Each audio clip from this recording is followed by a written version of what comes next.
This is the meeting of the Parking Authority of Fairfield. It's a regular meeting being held Monday, May 19th, 2025 at 7 p.m. The meeting is being held in the second floor conference room and also via conference bridge.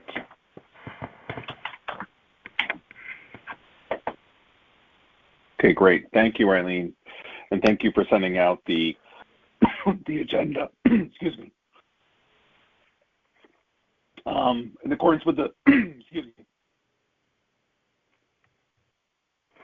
Sorry about that. In accordance with the agenda here, first item here is to approve the meeting minutes from the prior month's meeting, which was on March 19th and April 28th. Second. I know. Yep. You're going to make a motion here. Yep. Got to make a motion here to approve them. Second. I think Greg, you second. All in favor? Aye. Aye. Great. That's Mike and Rich also approving this. Next on the agenda here is the Parking Authority Office Report. I mean, can you please give us a summary on the latest stats and renewals? Okay. First is parking stats. May to date, we have, including Fridays, about 820 parkers on average, and excluding Fridays, it's 935. The fiscal year-to-date utilization of the lots, Fairfield averages about 85%, excluding Fridays, and Southport averages 54%, excluding Fridays, but including Trinity Lot, which we do have a few cars in there. The total lot average utilization for the full fiscal year so far is about 80%, and again, this is excluding Fridays, because Fridays brings the numbers down significantly, so it's not really a good measure. For day parkers, in April, we had about 300 day parkers on average a day, with 93% being at Fairfield, and the fiscal year to date, we have about 250 parkers per day, with, again, the Fairfield being 93%. Our permit stats, for fiscal 25, this fiscal year that's ending next month, we had sold a total of 2,049 permits, with 88% of them going for the Fairfield lot. This was a 5% increase over fiscal 24, and it was 7% lower than or fewer than the pre-COVID years.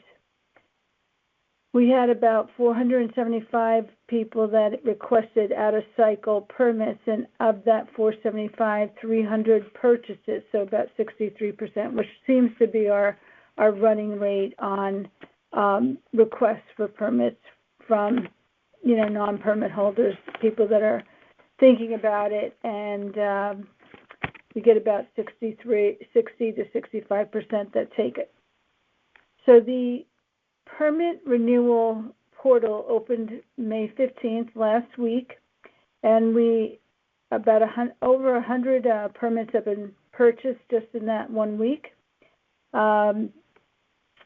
This year, the students' permits, which always start in August, we're going to move them to the Mill Plain lot, and then we're going to make that a designated area for them.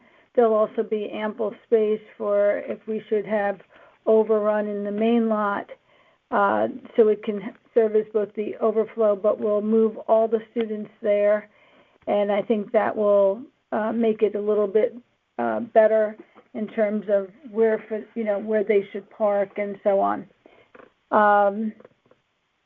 We've got Eileen, it's Rich. Sorry, on that point, how many just rough student permits are we selling or have sold? We sold about 100 this past year, and talking to Fairfield U, they're having this next year's class is going to be even one of their largest, and he said that he's noticing more and more students have a need for a car, whether they're working or they have appointments, whatever it might be, but they do have a need for the car, and they can only provide parking, as you know, for juniors and seniors on campus. There's not enough space.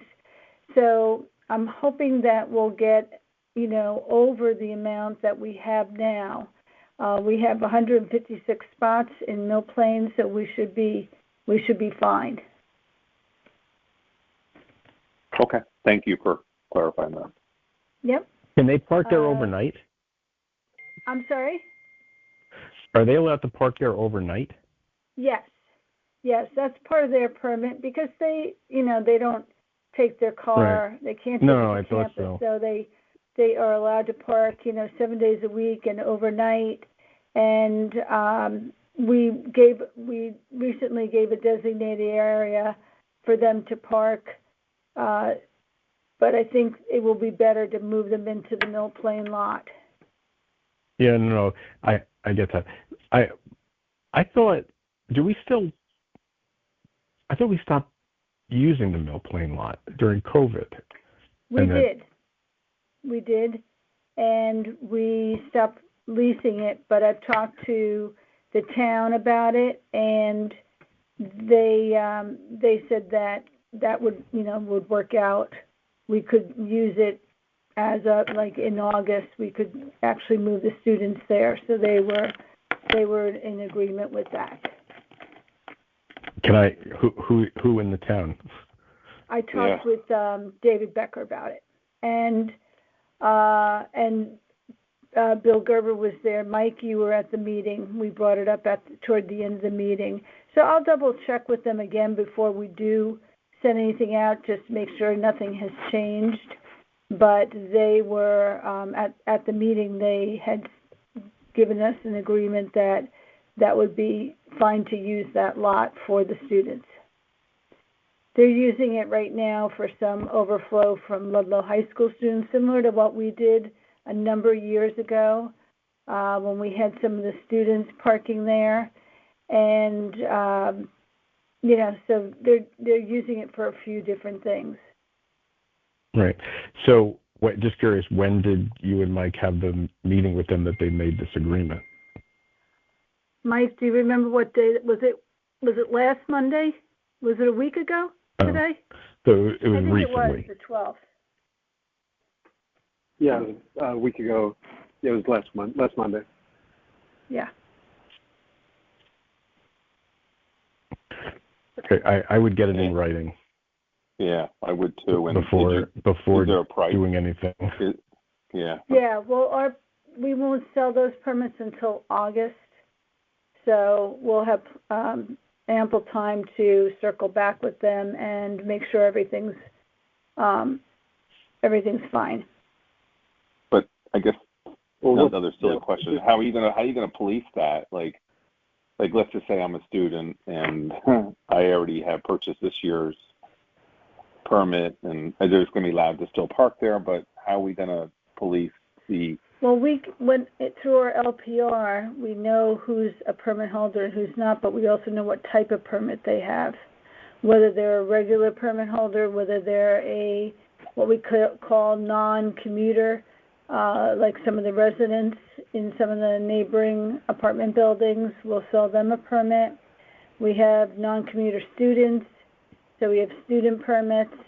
So and the officers can see that as they go through.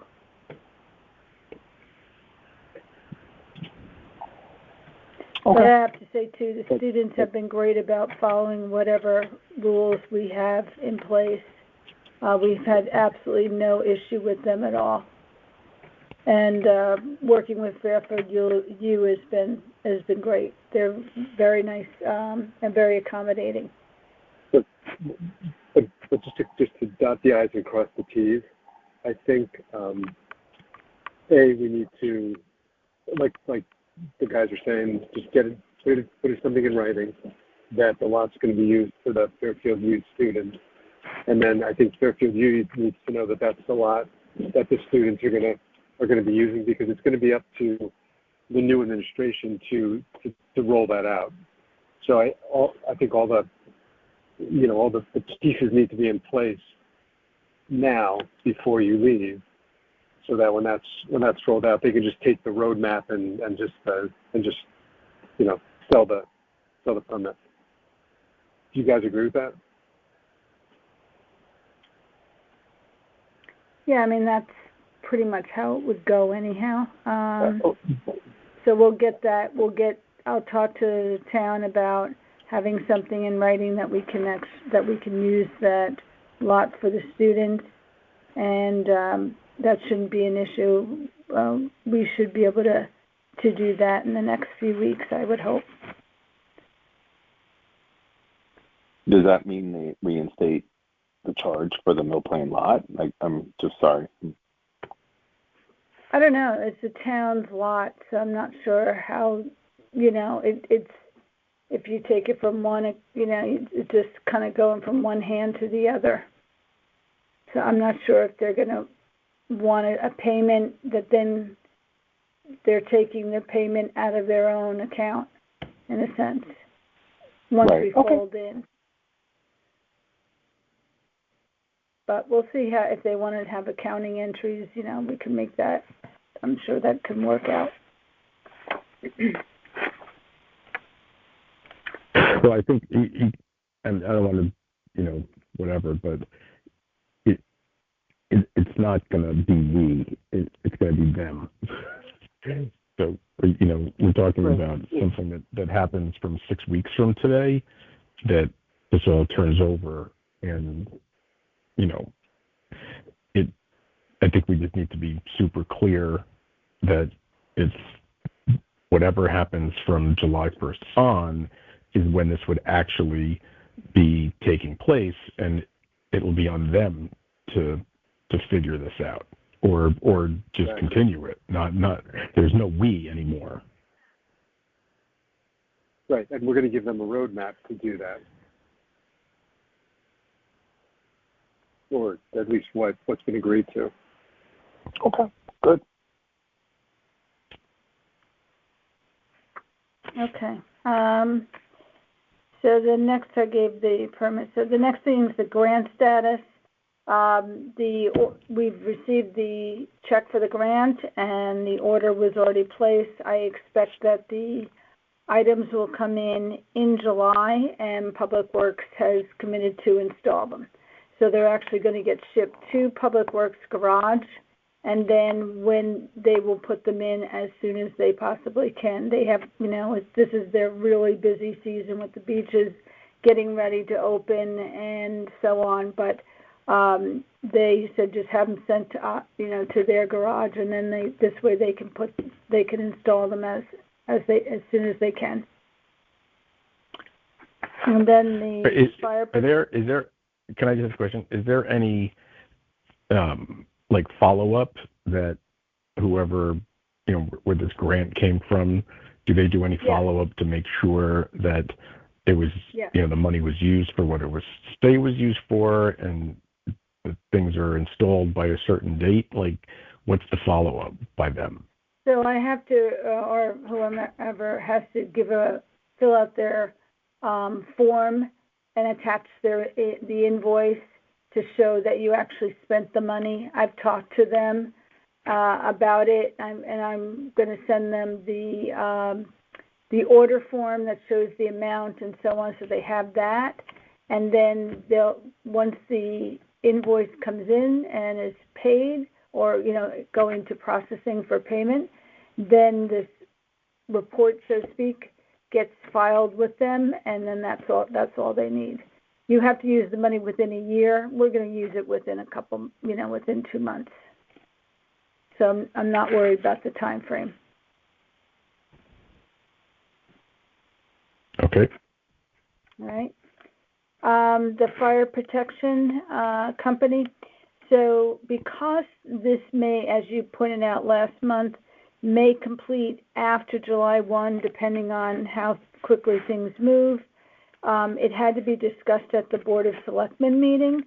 So I was invited to the meeting to just talk about it briefly, and they approved it, and the contract was signed by both the first selectman and the chair here, and it was sent to the vendor, and now we're waiting on their signature, and then they can get started. I gave them all the codes that they need to follow in terms of drawings for the state fire marshal, and then so I'm waiting for the foremost for the contract, then they can start doing the drawings, and then as best as I can, while I'm here, I can coordinate that with the state fire marshal. Otherwise, I've asked the state to help me, help out with this.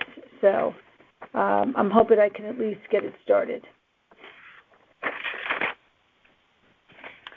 And that's the end of the office report.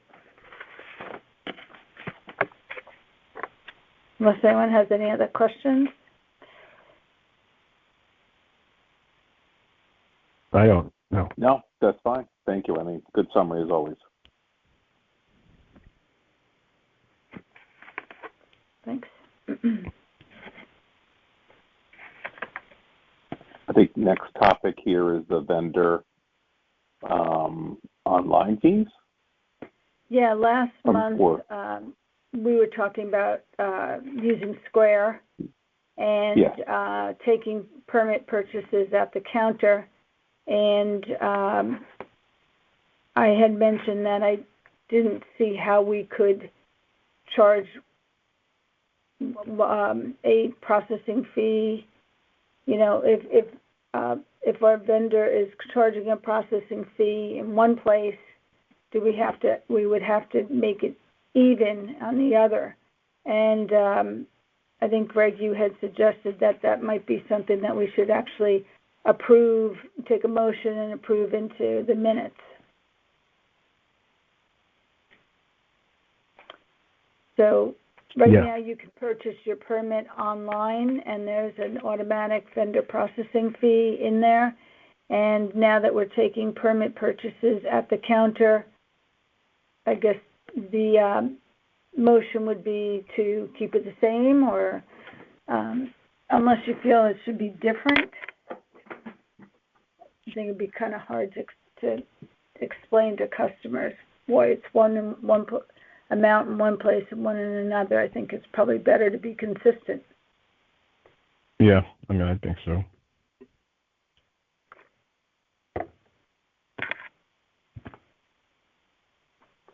So, unless anyone differs, if somebody can make a motion to, keep the vendor processing fees the same with any type of service that we use for now, and unless we can negotiate something lower in the future. But as of now, they are what they are, and then I can use that fee at the counter as well. I motion to keep the fees consistent. Rich, I'll second that. Thank you. All in favor? Aye. Okay. That makes things a lot smoother. Okay, good. And then next, I see the capital projects on the list of agenda items. Last month, if you remember in the minutes, you guys had stated that you wanted to put forth into the record that you may move additional money into STIF to cover some of the state partnering projects that we had been discussing with them for some time, which would include like the platform overhangs. And, we've expressed that interest and willingness to participate with the state on those projects. And so if we want to, talked about that we have earmarked a number, all the money in our reinvestment fund is earmarked. And so this would be an additional amount that's not covered in the reinvestment fund. So would it have to get moved over if you choose to do that?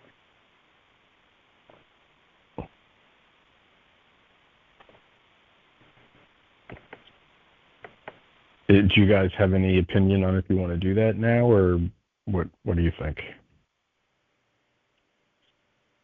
So that's just authorizing to move the money into that account? Is that what we're discussing and recommending? Yes. Yeah. Yeah, I mean that's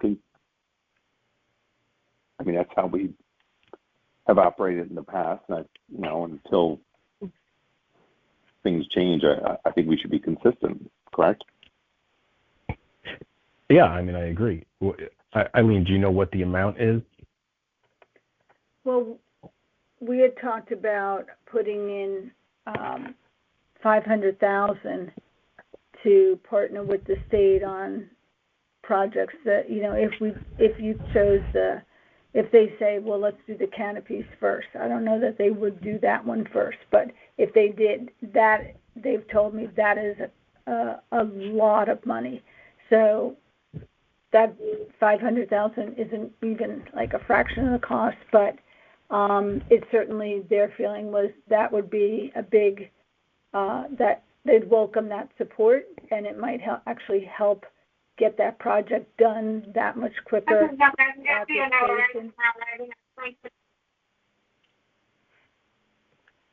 Right, but okay. I mean, I get that, but that's for that one particular project, which is, I guess, okay. But is that on our capital projects list? Yes. What are the other projects? Overhangs. Right.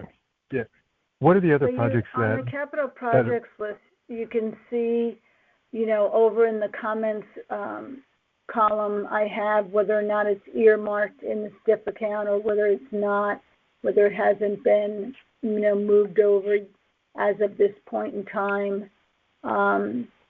And you can see on the Extend platform overhangs, because that was something that was discussed a number of times at the board meetings as something that would be really a huge improvement to the commuters. And so you'll see it says committed to DOT, reserving $500,000 to be put toward this project as a partnering with DOT, and that's not yet been moved into STIF. Then we have other things that would be, they're all kind of TBD because we either haven't gone out yet to bid, or we haven't talked to the state about what the cost of those are. They know that we want to do these things. I give them copies of this capital projects plan list, and they are aware of what we're doing and how we're chipping away at everything. But we haven't talked dollars other than whatever you see there. Right. And they did talk about the overhangs. And what's the free cash balance? So we have earmarked, we have 415, and the balance is actually as of 4:30 was 535, I think. And so there's a shortfall. If you include that 500,000 that we committed to the state, then it would be a shortfall of 440,000. Right. So what I'm saying is, in our cash, our bank balances, like the free cash, what's? Well, now that we're getting permits in, we're at 1.5.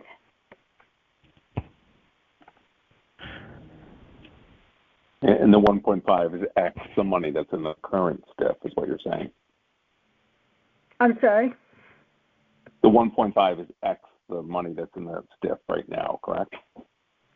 It's not including the STIF. That's right. the account that Greg just mentioned. So that's what's in there, and then the STIF I mentioned was 535. I think it was 532. So once all the permits come in, They're projected balance? May and June. And right. Then we'll so then have the projected a rollover into July, and then we'll have the students in August, and then you start to get like just some people that come forward forward and they've moved here or whatever. They took a job in I get somewhere it. that So we have, Yeah. how many The permits did bulk we is- sell? How many permits did we sell in 2024? Just roughly. We sold a little bit less than what we sold this year, and I said that we probably sold 2,000, And it's, 1,800, what is it? 1,900, something like that. 425? Oh, I can tell you actually. I have it right here. No, it's okay. So I'm just trying to do quick math. So our permit cost is 1955, yeah. our permit cost is 425. Well, it's 400. Or 400. And then I'm there's sorry, tax. 400. So it's 400 well. for Fairfield and 300 for Southport. So if we sell in, whatever, 1,900, give or take, that's going to add 760,000 to our cash balance. So basically, by end of June, the free cash will be 2.2 to almost 2.3. Is that right? Yeah. Roughly, because they're Thereabouts. $1,000,005 plus 750. It's in that neighborhood. And then, Right. I'm not sure what the next payment's going to look Well- like for the town payment, but Right. if there is any. Well, we did pay the town for fiscal 25.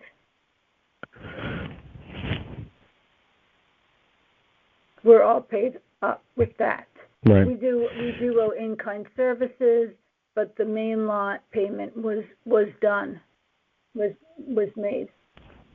Okay, so I'm going to make a motion to, and then we can discuss it further, but I will make a motion to move into the STIF accounts the $450,000 to cover the shortfall.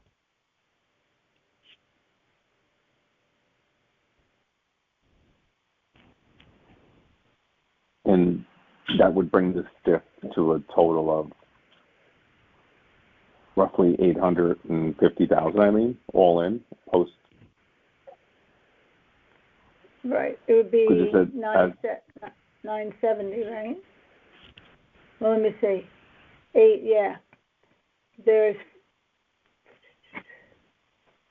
530 plus the 440. So then, Greg, what number would So that's we be solving 970, for? which is exactly what our the current Okay. projects that we have planned for the short term would cover that, but it would also cover this partnering with the state, which I'm not sure how soon that will happen, but we're certainly pushing to have it happen sooner rather than later, and by partnering with them, it will help them move it up. So that's what I was motioning for, to move 450 over to cover the shortfall, because the shortfall in the spreadsheet is 440 and change, so I'm just rounding it up, for contingency. So that's where I'm coming up with 450. Yep. $450,000 U.S. currency. Okay. Mm-hmm. So that's my motion. All right. I will second that. This is Rich. Yeah. All in favor? Yeah. Aye. Aye. Okay. Aye.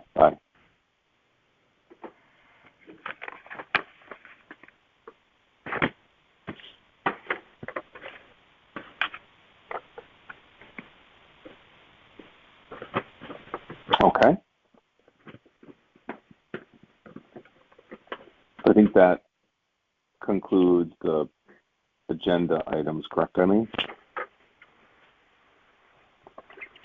Right, that's everything on the agenda. Okay. Well, with that, I know it's 7:32 in the evening here on Monday, May 19th. I'm going to make a motion here to adjourn the meeting. Second. Okay. Greg, second. All in favor? Aye.